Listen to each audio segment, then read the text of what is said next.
I met Becky about 10 years ago. She was a legal intern at CALA. I got to watch her graduate and become a staff attorney and then a legal director. And, you know, anyone who knows Becky knows that her becoming a legal director by age 30 is zero surprise to any of us. It's just kind of how she approached her work and her life. I met Becky in law school. She was a year ahead of me. We never really knew each other except in some immigration law society meetings. I got to know her at CALA, and when she started at CALA, it felt like I'd already known her for a long time. Recuerdo que cuando yo llegué a consultar si podían llevar mi caso, y ella muy amablemente dijo yo tomaré el caso. Ese día ella pasó y les cuento, fue muy duro porque fue la primera vez que yo conté mi caso y ella me dijo que le explicara. Entonces yo le conté que yo venía huyendo de mi país porque las maras me querían matar a mí, a mi familia. Ya había tenido muchos atentados. Así es que yo no soportaba ya y me vine. Ella no se me va a olvidar nunca porque ella me escuchó, me atendió, me dijo, no, Néstor, haremos todo lo posible para que su caso avance y tenga mucha fe, todo se va a superar. She's also just unflappable. She, you know, whatever the case, if it's a really strong case, if it's a case that's probably not going to win, she approaches it with the same commitment to service for her clients. There is no ego in it for her. There was one project we worked on, and I was in over my head. And Becky had so much more experience, so wise. And I was just ready to defer her knowledge and let her take the reins. But she did not let me do so, and instead helped me rise to the occasion. And that's what Becky does, is instead of, despite her talent and her drive, she never lets anybody feel inferior. And in fact, the opposite. She would always empower and uplift those around her. I had the pleasure of meeting Becky back when I was a volunteer at CALA. I remember her being very welcoming the first time that I met her. Whenever I was at the office, she was very kind to me. She was very patient. She was such a great teacher. She always took time out of her day to teach me about the immigration world, especially as such a newbie. She never made me feel like an outsider. She just had that way about her where you felt comfortable. And I'm sure she had that same effect on her clients. At CALA, we often speak of how we are all in la lucha together, how we're all a part of a fight, a struggle. And usually we meet in a certain way of fighting against a certain administration, fighting for immigrants' rights, and fighting for their day in court and their day to be heard. Becky exemplified la lucha. Becky is la lucha, and Becky was the ultimate luchadora. She was the ultimate fighter. She was a great example to all of us for dedication, a right perspective, and a commitment that is not common. She was just a marvel to have around in the office. She has a wonderful sense of humor. I will miss her laugh more than anything else. And the thing that impressed me the most about Becky is that she refused to be defined by her illness. And she didn't want to think of herself or have anybody think of her as a cancer survivor.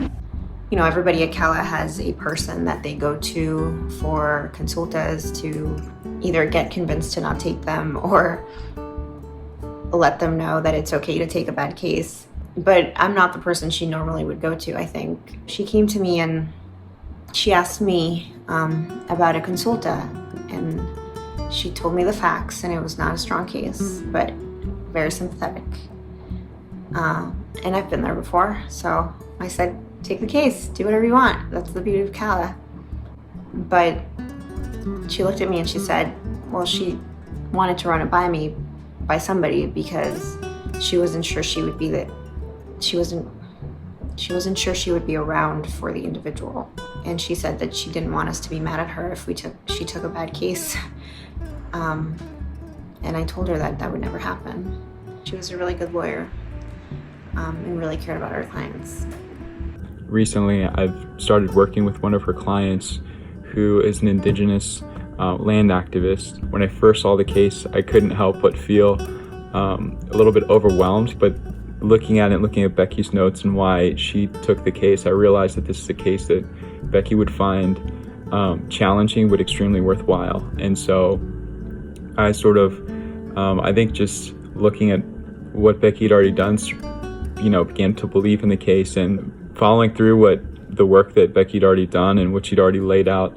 This client very recently passed her reasonable fear interview, and it's all part of, Becky's work and seeing this case and then believing in it.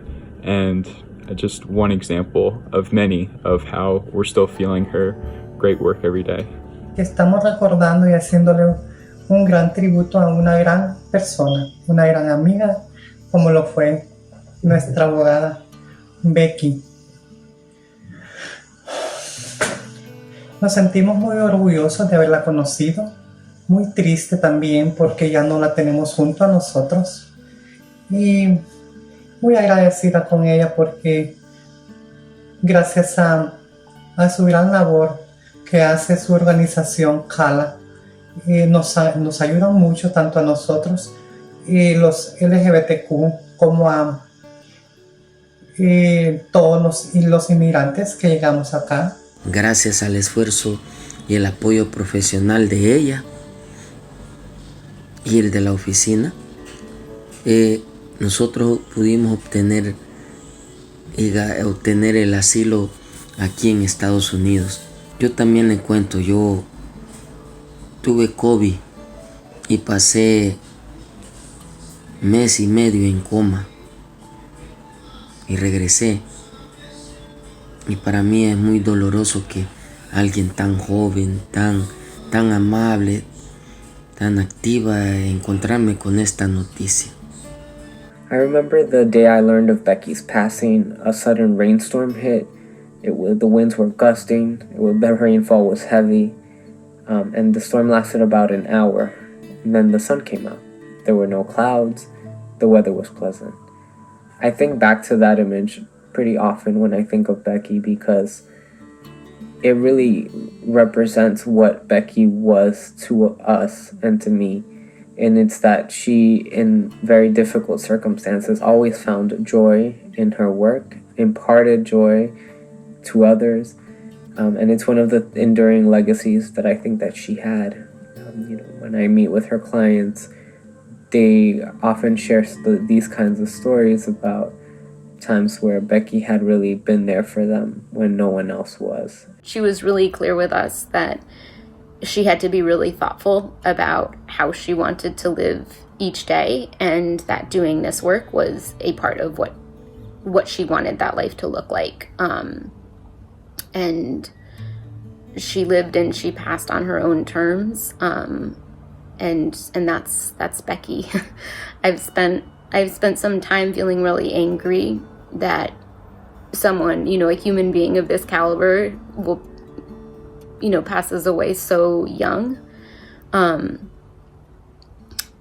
But I also know that if she were here, she would tell me to pull myself together and press on, and she's right. And so I think the best thing we can do is just take the gifts that she's given us, and pass them on to our clients. The impact that she's made on her clients' lives is immeasurable.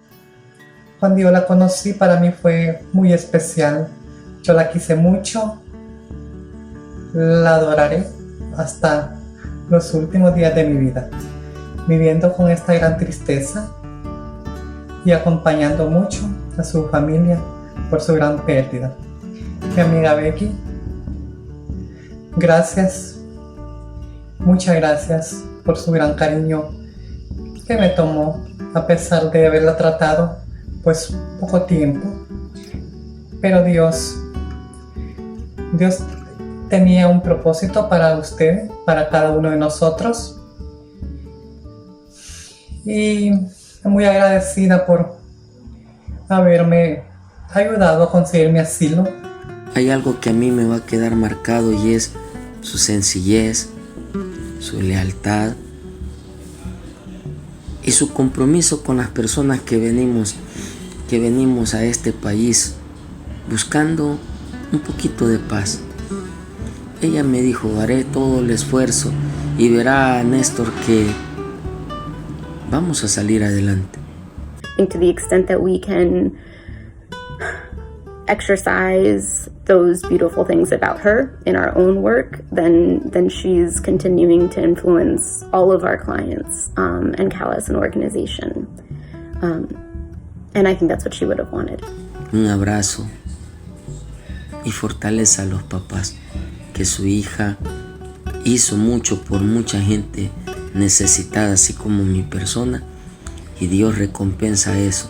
Así es que si la queremos ver, bastará para todos nosotros ver hacia arriba, que allí en el cielo habrá una estrellita más. Bendiciones a todos. There's this quote that I remember by an unknown author, which I think sums up Becky's impact. I am gonna have to read this. Those we love don't go away. They walk beside us every day. Unseen, unheard, but always near. Still loved, still missed, and very dear.